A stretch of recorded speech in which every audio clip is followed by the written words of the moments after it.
It was hard. And so, like I said, I'm talking about my journey because this is to the younger me podcast that I would tell the next person or to the next person. You don't know where your loved one is going to end up. And it could be another disease or illness, whatever. But for what I went through, I didn't think I was going to come out of it. The clock struck 12 a.m. As I slid into another birthday, I laid there and I asked myself, what have I done with these years? What difference can I make? What would I say to the younger me? Come on this journey with me so that I can share my journey, others' journeys, hoping that you will get something out of it and that you'll be better for it. Learn from the mistakes and not make them again. Leave a legacy and serve where you can. Welcome to the Younger Me podcast. Hi, everyone. Welcome to the Younger Me podcast. I'm your host, Roseann Williams. We are still in season 1. And want to have a conversation with you guys today. Today would make it a year since my mother went home to be with the Lord. September 21st, 2022. And before that, I lost my dad in August 26, 2021. Not even a year after my dad's passing, coming up to a year, then the Lord called my mom home as well. I wanted to sit down with Dwight today to talk about that journey. So when I talked about earlier that I wanted to share with you about my journey and why it took this long to start this podcast, part of it is this, the passing, losing parents and the trauma that brought. But before they both died, it was a challenge. The challenge of caring for aging parents, especially when you're in 2 different countries. It's one of the hardest things that I've navigated, and I wanted to talk about that today. It's an emotional day because I never thought my mom, when you're growing up, you never think your parents are going to die, even when you get older, especially if they've been present in your life. And if they love you hard, you're going to love them hard as well. And then when the Lord calls them home, you're going to cry. You're going to hurt even harder because whatever you wanted to say to them, the things that you wanted to do more of, and you just feel like you never had enough time to spend with them, especially, again, if your parents are in 2 different countries.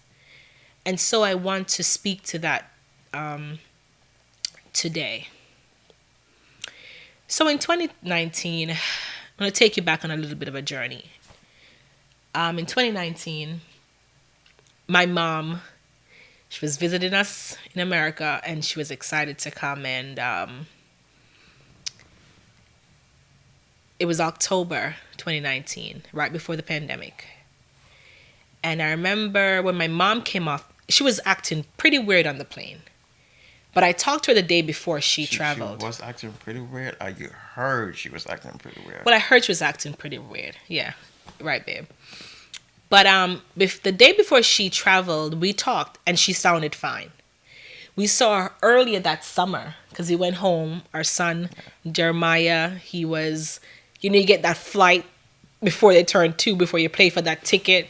So we're like, let's take him home to meet his grandparents. He was a year plus. Yeah. He wasn't 2 yet. And so we wanted to take him to see them. So we were there that summer, and in my naked eyes, my mom seemed okay. I would never have thought there was anything going on with my mom. And my dad was fine.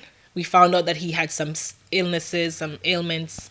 And so Dwight and I, he stood beside me, really stand beside me. And You talking about 2019, right? 2019, when we went home, and Okay. we found out what was going on with dad, and we had to just kind of rush with him and get some things in place for his health care. And so we never thought to do anything about mom, because she was strong. She was doing everything that she needed to do. And I guess as kids, as children, we just saw her as being invisible. And we see our parents as being invisible, especially our mothers. They just seem to do everything.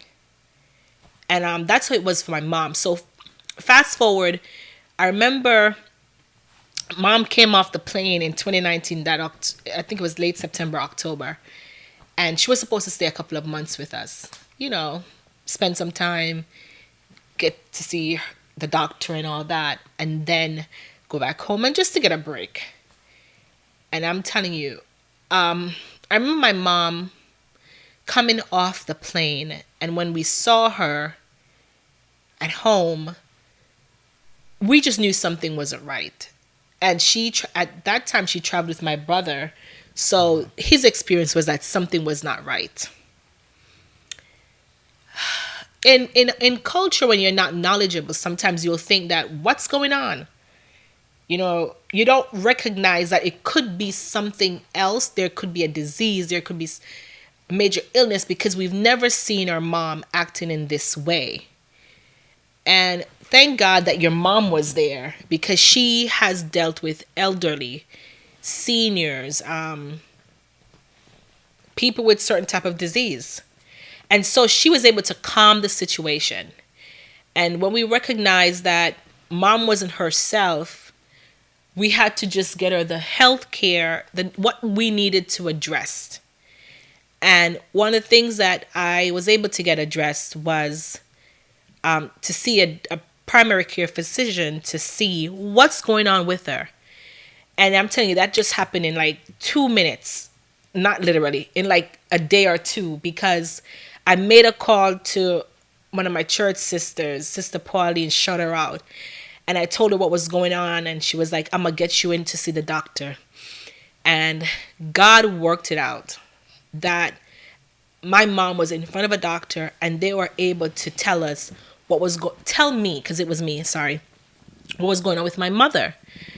But at that point, you know, you're hearing so many different things and not understanding what this diagnosis really is and what it means.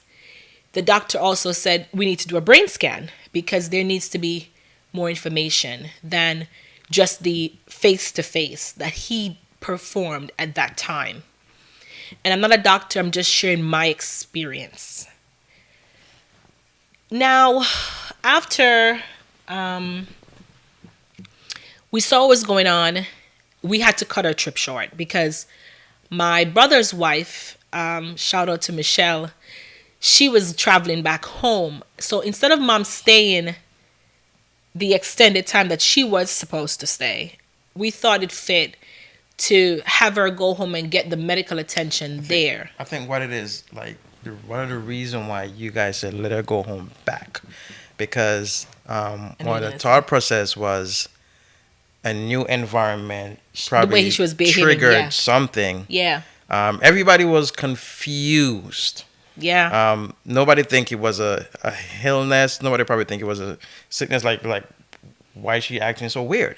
Yeah. You know, and at that moment, I think like Rosie said, we were in panic. Yeah, we were in panic. Like, okay, maybe going on the plane, and then her husband was home by himself, given he already has his health concerns. Yeah. And we're saying, okay, maybe she's worrying about him.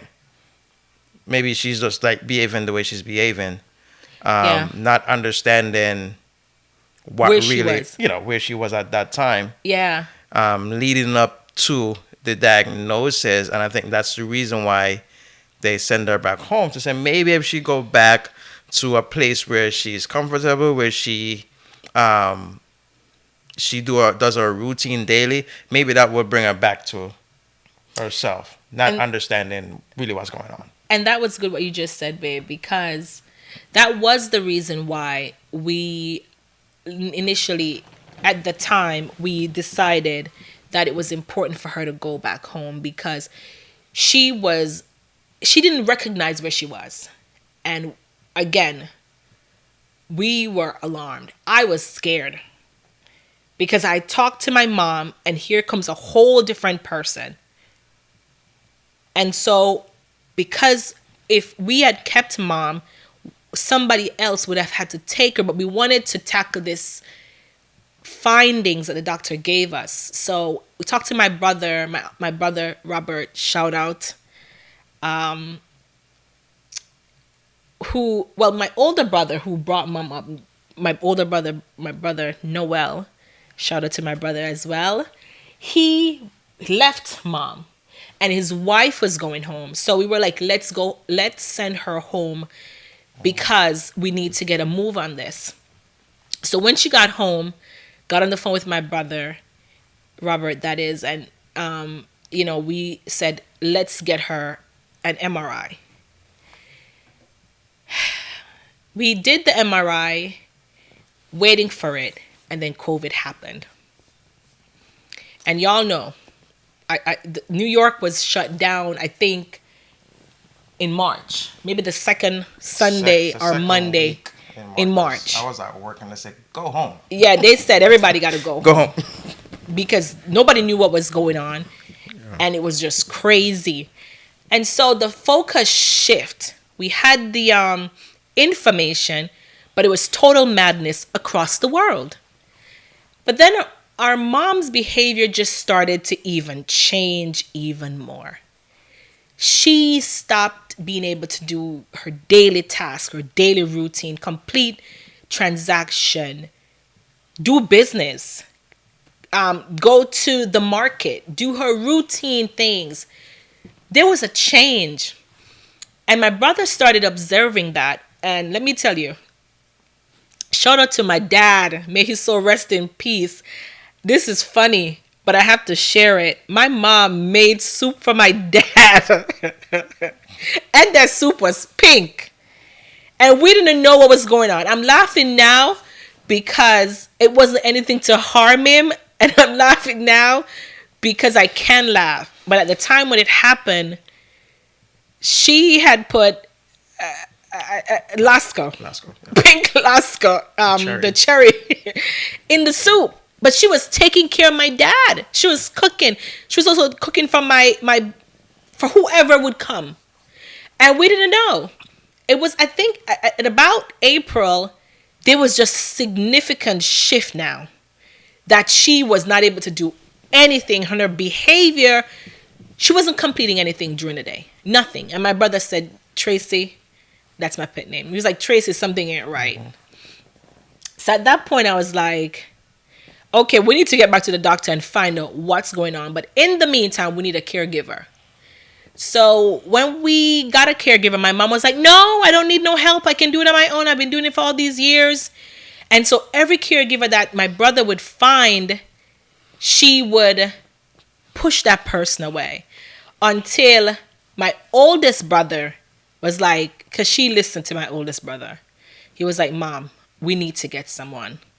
So my oldest brother and his wife, Michelle, they went and find a caregiver, Pauline, that needed to come in. Now, my mom was still strong. My dad was still strong.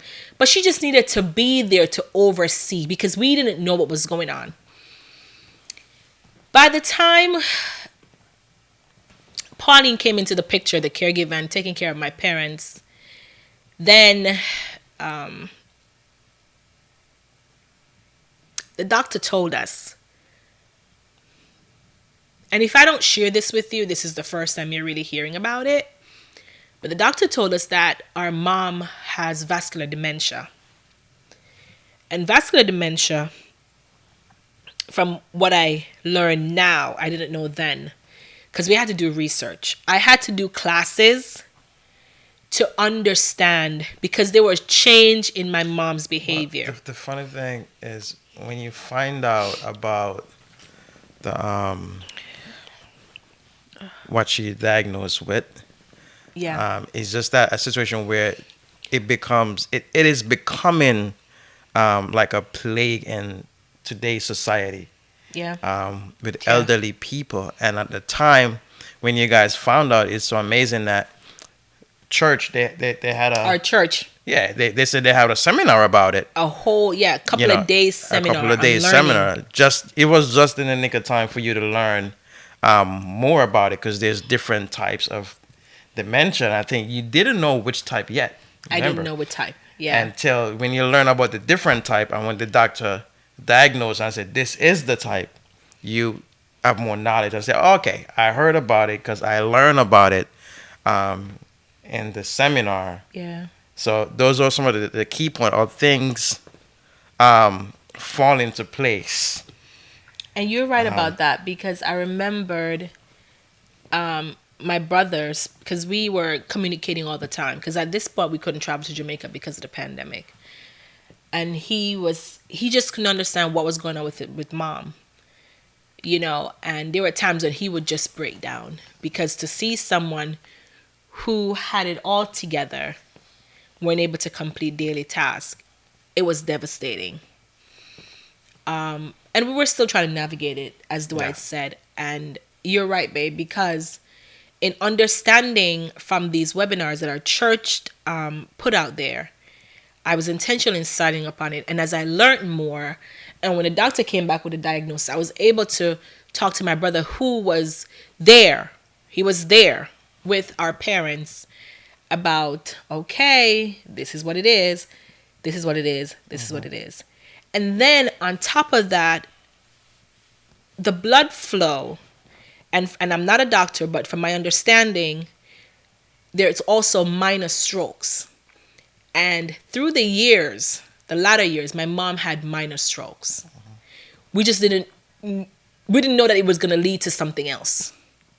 So the doctors from the MRI, they could read and see those and share those information with us.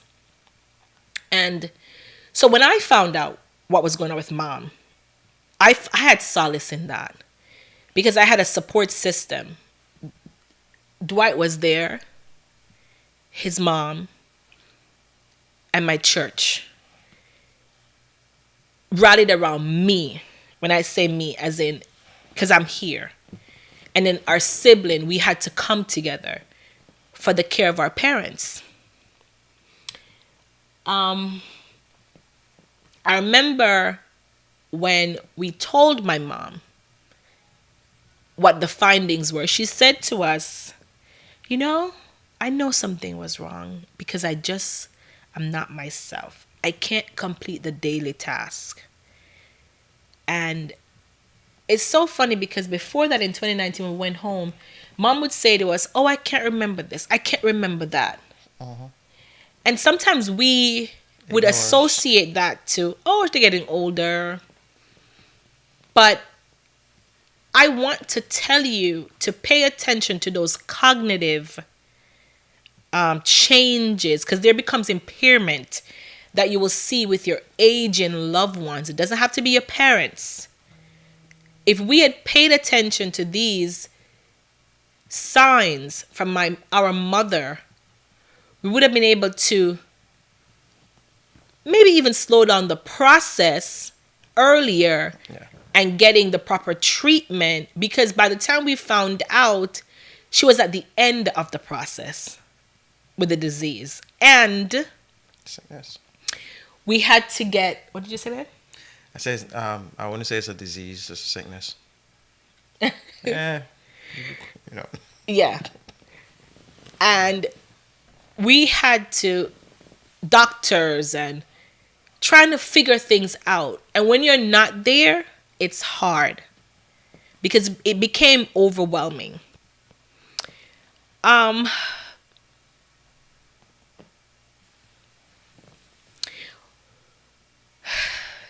Today's a hard day. It's hard because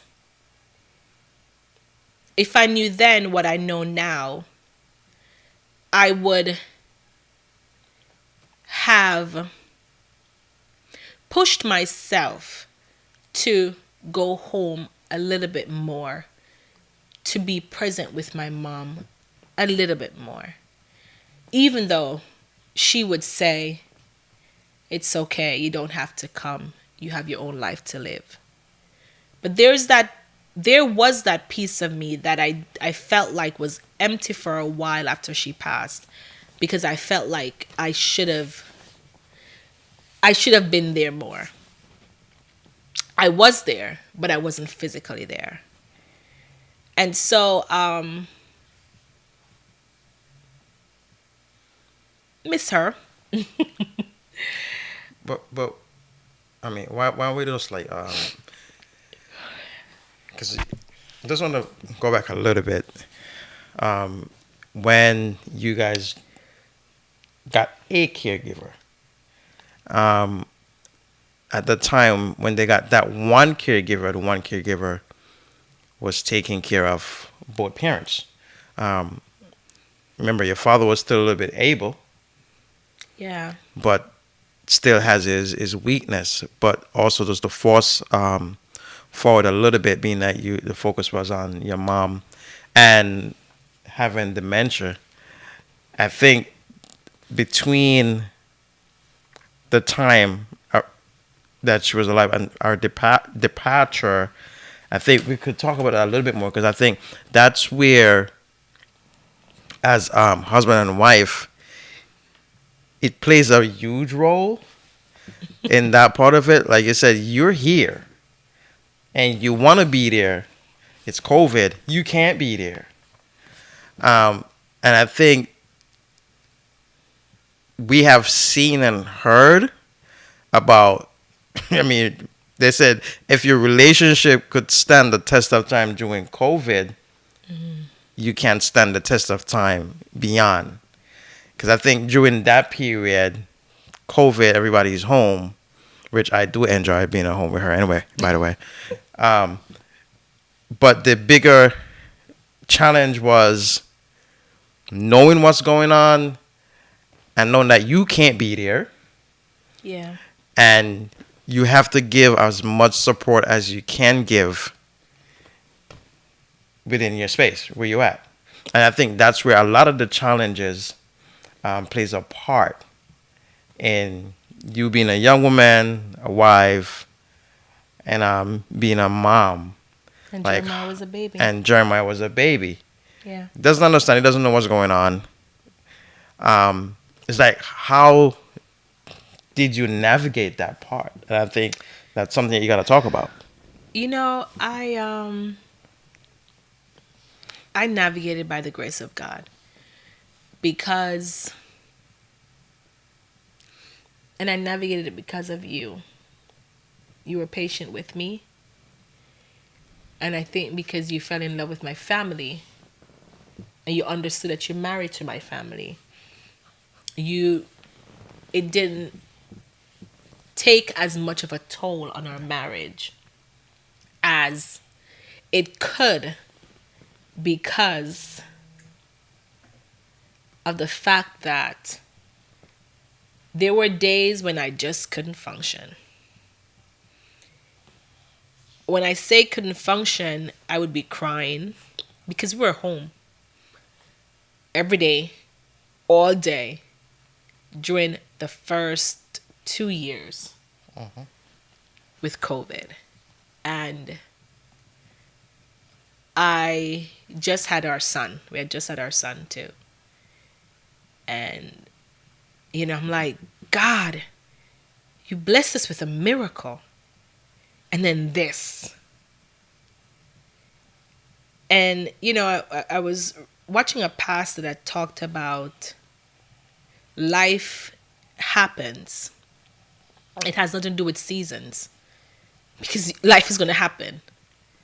And so I would say before I watched that message that I was in that season, but it's hard for me to say that now, because I've lost so many losses since my parents has passed on to be with the Lord, that every time I have a loss, and for me to go back to that place where I'm like out of it or just don't want to continue because I am broken and because it's trauma, I would say I'm in a season. So it's a time that I went through that life had trauma. And how did I navigate it? It was all God. I cried. It was you. It was our son expecting mommy to show up. My church, and alongside us, who just came alongside me, and just being a part of, more specific, an IPT team that... What is IPT? Intercessory prayer team. Okay. They would pray with me and for me. And so did my church. It was also being a part of a life care group. Yeah. That really has been there. Having an outlet. And these people, these groups, they were my outlet. They still are, because life is still happening. But I'm better able to handle it happening. And I was able to get through it because you were patient with me. Because I know I wasn't the best wife during that time. I'm not going to say I was patient. I'm not saying I was impatient either. I think it's more of... You were silent? No, I think we got prepared before this even happened, and I'm gonna say it out. Oh yeah. We had a because we do have, I would say... I know what you're gonna say. I'm gonna use the word mentors. Yeah. Couples that's been married for 40 plus years. Yeah. That kind of like how... And we had that sit down. Yeah, we had that sit down with the jokes. The jokes. Yep. And I'm gonna put it out there, like they're gonna sit down here one day with us, the jokes. But they did prepared me. I'm not gonna say us. They did prepare me because she was already going through with her dad passing. Yeah, in 2021. So they already prepared me to support her. And it's so funny you said that, because that happened right before, with dad's passing and going through, yeah, and mom going through, and even with mom's passing. And I didn't forget that they been there in our lives. And sharing right now, it's just so much to unpack. And I'm so glad you brought them up, because they really have been at that time. Yeah. Before there was a shift. Because there was a shift. And it got me through. Do I still miss my parents? Yeah. Do I have days that I cry? Probably every day. But you don't see me like that anymore. Because I'll try to stop the crying. yeah, you would tell me that. And I brush myself off when I get up, and I said, okay, you know what? God has work for you to do. You have a husband to minister to. You have a son that he has entrusted, and there's a period that you do raising, and then that's it. So when I feel low, I go to God. And I'm honest with him. I cannot not be honest. But I could say aging parents has its impact on a family. And I'm not talking about as a husband and wife only. I'm talking about when you have siblings. If you have siblings. Sometimes you don't. Maybe you're an only child. But if you have siblings, it can be, there is an impact that can be negative or positive. And so a person once said, don't say or make big decisions or be too quick to speak when life is happening, or when you're going through something, or when you have death, major events. She said, be very careful, because you can put things out there and sometimes it's hard to take back. And I know when our matriarch and patriarch passed, it was such a hard time, because it was so hard to grab a hold of losing your parents, and then navigating how do you move forward. So I would say,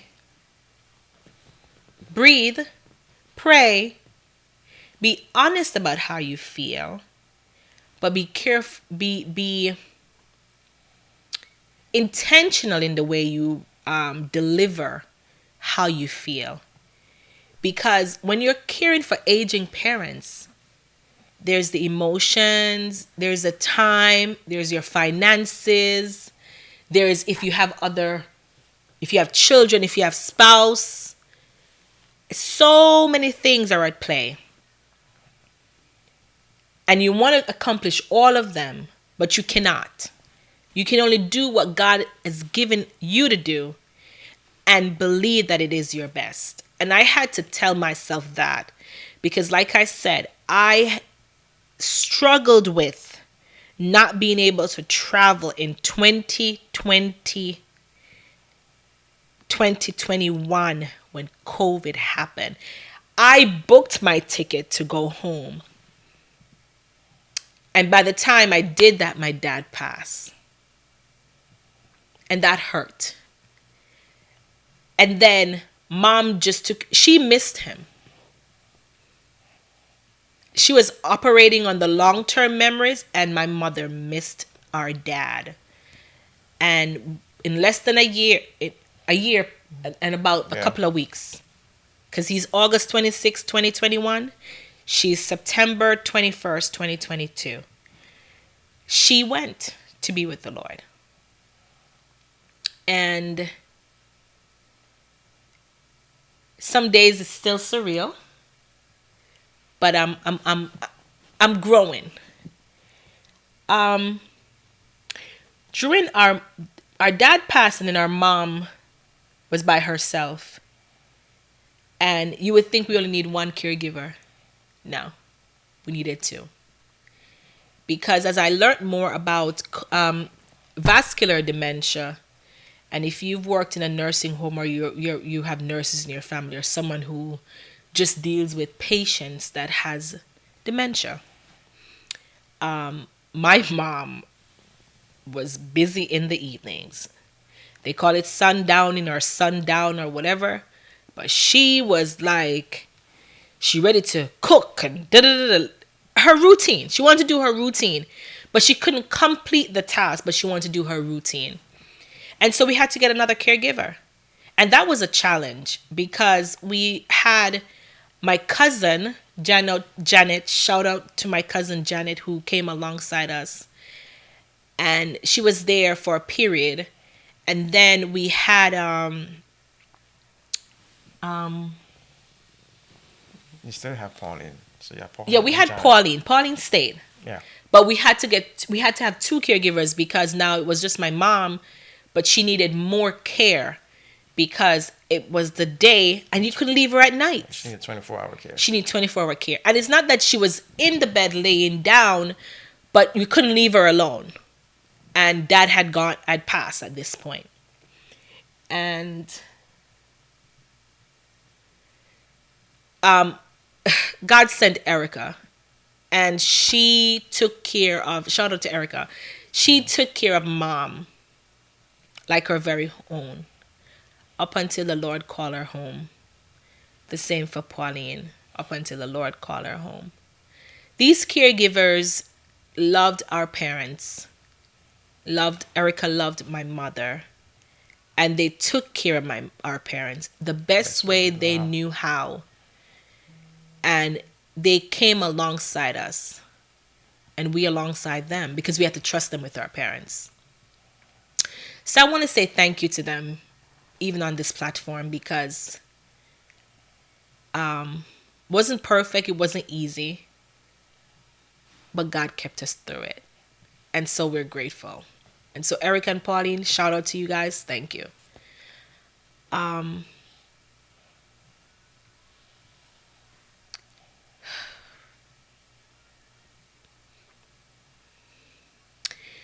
One of the hardest part of vascular dementia that I've experienced with my mom, she didn't recognize me. Sometimes. Most times. Yeah. When I saw her in May before she passed, she knew I was there because when I left, she told them that I was there. But when I was there, most of the time, she did not. It's the hardest thing I could have ever imagined. To see the change in someone who gave birth to you to where they don't know you. My heart was broken, but I understood the changes that would occur because she had dementia. Vascular dementia.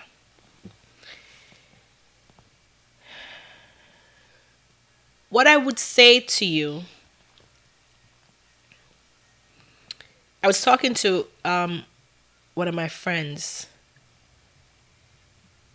and she works in an elderly home, and she said so many dementia and Alzheimer's patients are coming in, influx of them, and they're mostly people of color, brown skin people. I don't know what it is. I don't know why. I just want to share on this today because I've experienced it, and it's one of the most crippling disease I've experienced. I say that because when your mom don't know you, sometimes she does, but when your mom have the moments when she does not recognize you,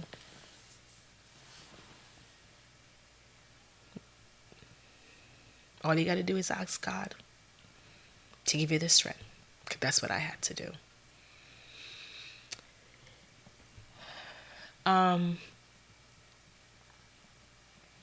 As I learned through the presentation from Columbia Hospital, they encourage, studies have shown, like again, just sharing information that I got from it, that the Mediterranean diet is the better diet. I don't know if it changes long term, but it may slow it down. But it's better.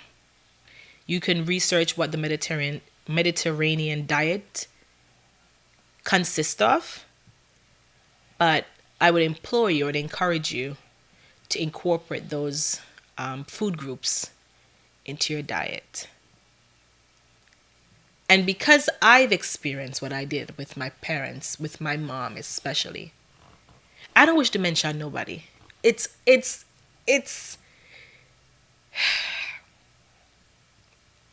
heartbreaking. And so I would tell you to change the way you eat if you can, with little steps at a time. My mom was strong. But also, let me add to this. While you change the way you eat, understand that the things that you can't control, the things that you cannot, I'm going to repeat, you cannot control it, don't worry about it. Because we were having a conversation the other day, right? And we were talking about, it's from the Bible, and they talk about, it says, my yoke is easy and my burden is light. Right? Is a reason. He's always telling me that because he thinks I'm a worry wart. Is a reason why that scripture is there for a reason, right? Yeah. And he follows up. You could follow a man at a scripture that says, cast your cares. Yeah. You know. Because obviously there's some things we as human beings we try to like, there's nothing I could do about it. So why you worry about it if there's nothing you can't do about it? Because it plays a part here. When it comes to dementia, you keep on worrying about it, about those different things that you can't change. There's nothing you could do about it. But I think, babe, but I think, I agree what you're saying, but that takes some level of maturity to get there. Because I was a worrywart. I shifted more so when I went through what I went through with mom and dad. But reason why I want to say that too, because your mom is such a caring woman that she worries about even her kids that are like 50, 60. Like, they're grown. They're going to do what they want to do. But she was that type of woman that she was so kid that she worries about every single being that she encountered with. She could meet you for the very first time, and she is straightforward. If her spirit take you, that's what she would say. Spirit tech, it's a Jamaican saying. If she likes you, she's gonna be concerned about every little thing that person does or do. Yeah. That's just her. It's in her nature, just to be caring. Yeah. And I think that plays a part when she's trying to do a daily routine and she can't do it. It bothers her.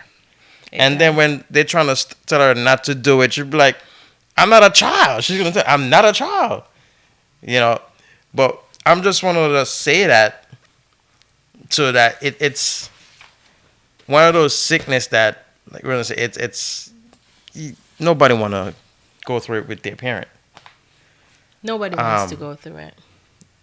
Everybody's talking about these various sickness, but this one is nobody want to go through it. It's brutal. And if you have to go through it, or if you are going through it, understand that when you care and you're loving that loved one, that you gotta let them be.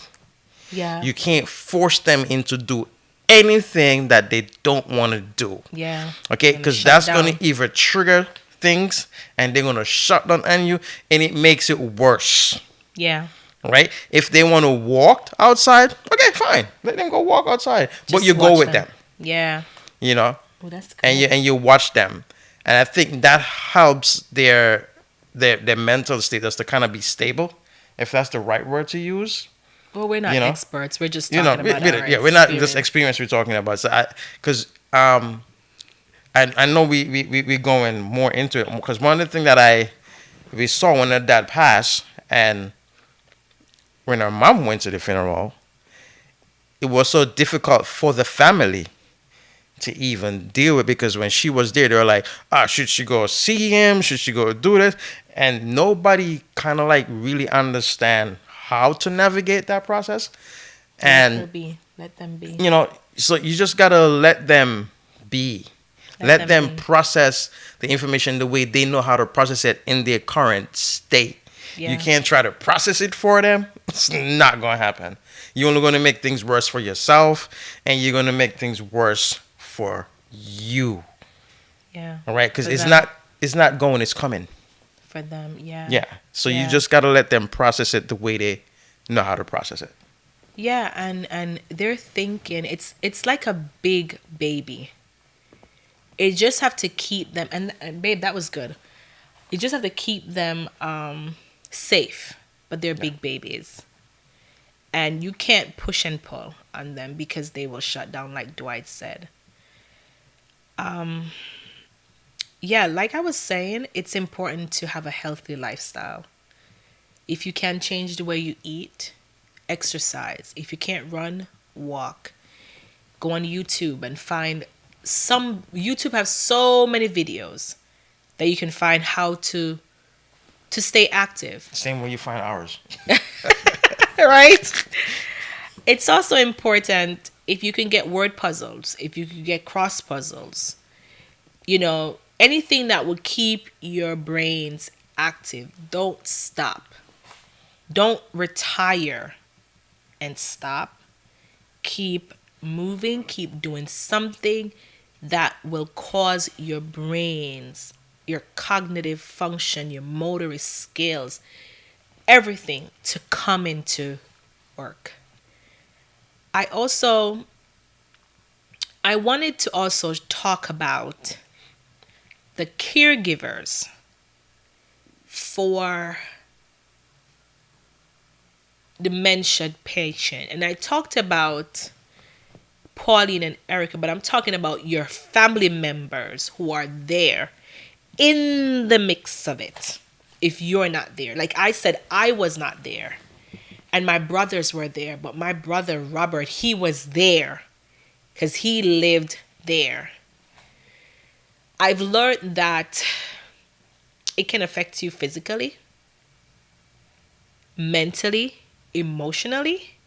And so if you can in any way support the caregivers, even the ones that you're paying to take care of your loved ones, support them too. But they need support because it is draining.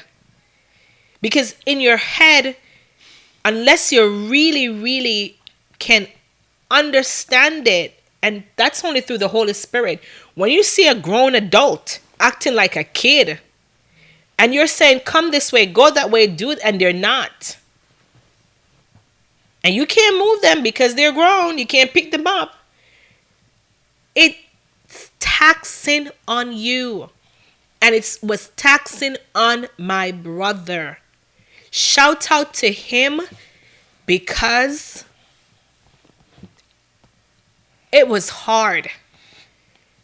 And so, like I said, I'm talking about my journey because this is to the younger me podcast that I would tell the next person or to the next person.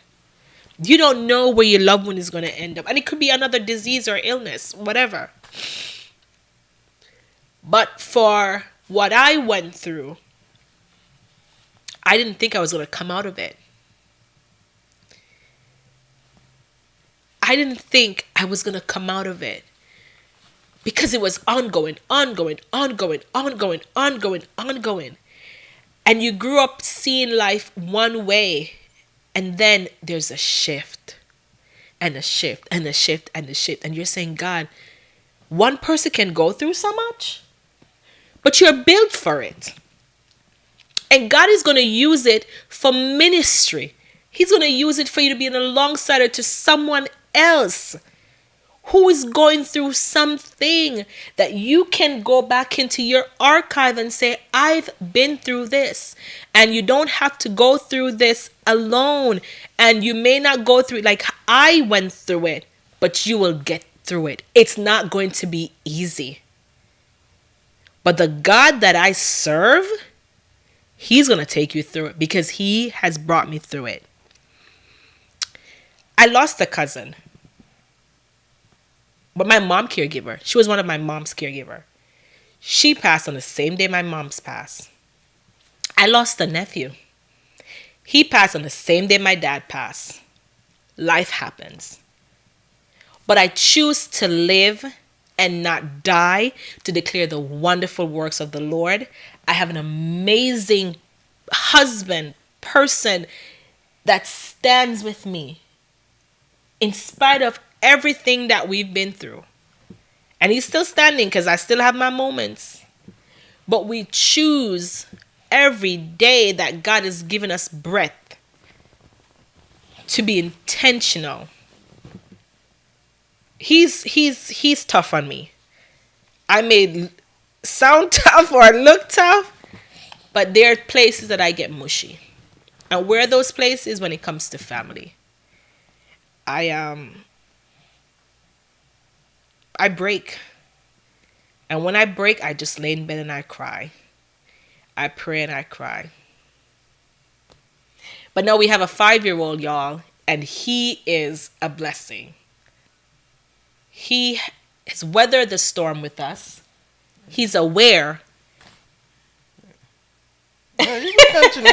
I was going to say, Jeremiah is an episode in itself. His name is Jeremiah. Yeah, so He's a blessing. You know, they talk about Jeremiah have fire shut up in his bones. I'm telling you. He has fire shut up in his bones. But anyway, that's for another day. I just want to encourage you to pay attention to the signs of your aging parents. I want to tell you, don't just say, oh, they're getting older, forget. They're getting the... Go to the doctor, if you can, and address it early. You'll be better for it. I wish I did. I wish I understand. And, you know, now we're becoming more aware. Because sometimes people don't want to talk about certain things. But don't die by yourself in it. Because I couldn't understand what it was with my mom. At one point I thought she was crazy. And it's not talking about doing like things that is like, it's just the behavior of someone with dementia, vascular dementia to be exact. Never shared this diagnosis with a lot of people because I wasn't ready to talk about it. But a year later I can talk about it because I got through it because of family and friends. And I just want to tell you thank you.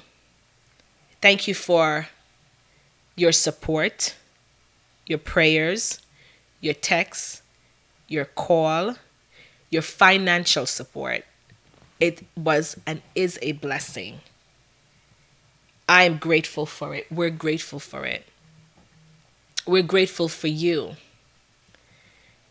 because God strategically positioned you to be there in our lives. There's so many names that we could call. But I want to shout out to my church, the Church of God of East New York. That's where we worship. That's where we're being fed. That's where we're growing. Shout out to my family, the Hamilton family, the Williams family. Shout out to your cousins. It's just the Williams family. Oh, I didn't even mention Priscilla. Yeah, she came there later on, yeah. Yeah, shout out to Priscilla. She was also one of our mom's caregivers. She came in the picture later. And like I said, it took a village. So what I want to say is, don't be afraid to talk about what you want to talk about. Because at first I was, but I'm so glad I did. Because the support that I got, I can't repay. Guys, any last word, babe? Nah. I think we shared we shared enough. I mean, it's our experience. It's our everybody experience. Experience is different because there's different types of dementia, but that was our experience.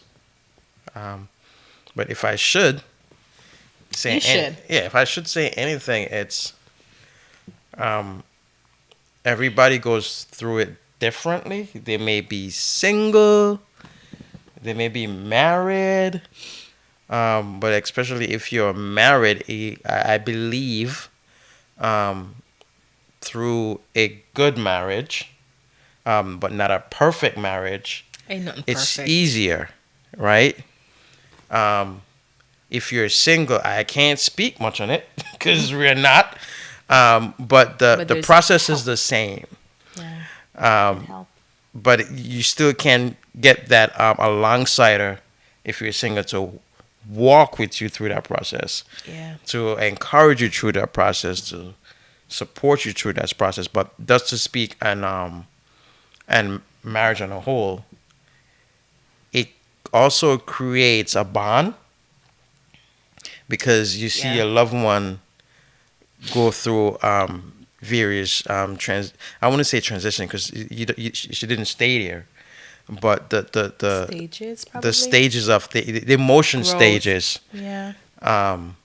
and how you support your spouse is very important, and when it all said and done, you guys will be better for it.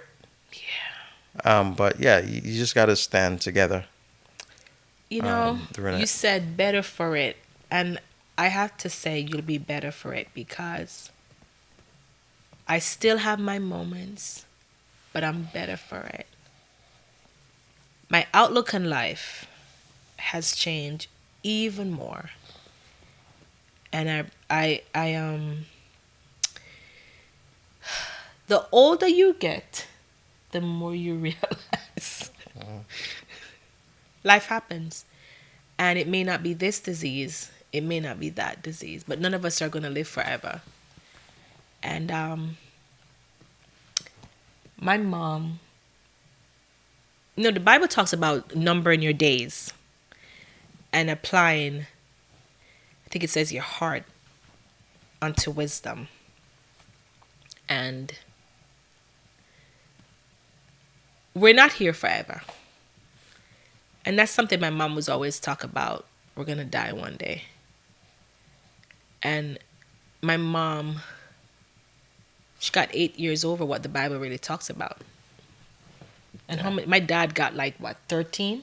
Yeah, something like that. Yeah, he got 13. So one would say that they're young, but their assignment was complete. Because I learned a lot from it. I'm better for it. I'm stronger from it. And I got to see you in a whole different light. Because 2019 was the toughest year of my life. But it also was and is that shift that needed to happen in my life.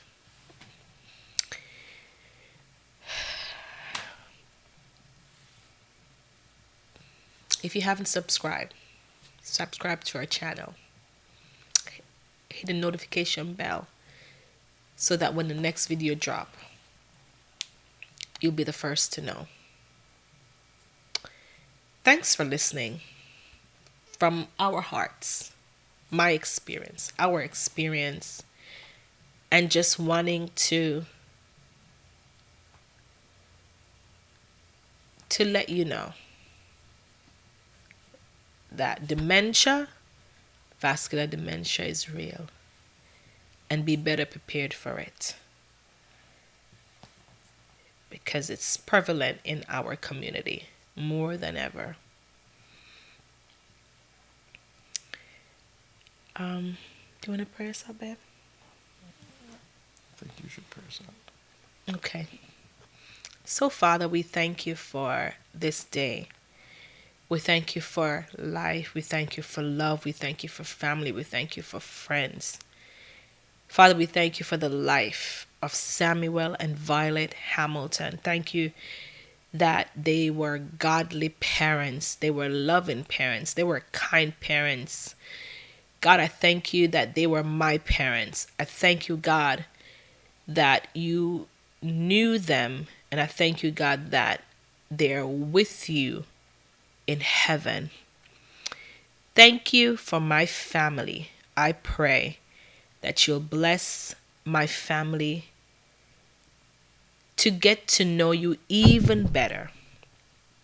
I pray, Father God, for the person who will listen to this podcast, this conversation, that they'll get something from it, that they could pass on or learn from it and be better prepared for when life happens. We thank you for your Son. We thank you for your love. We thank you for your mercy, and we thank you for your grace. It's in the name of your Son, Jesus Christ, we pray with thanksgiving. Amen. Again, like and subscribe. Hit the notification bell so that when the next video drop, you'll be the first to know. Thanks for allowing us to speak into your lives today. Have a blessed one.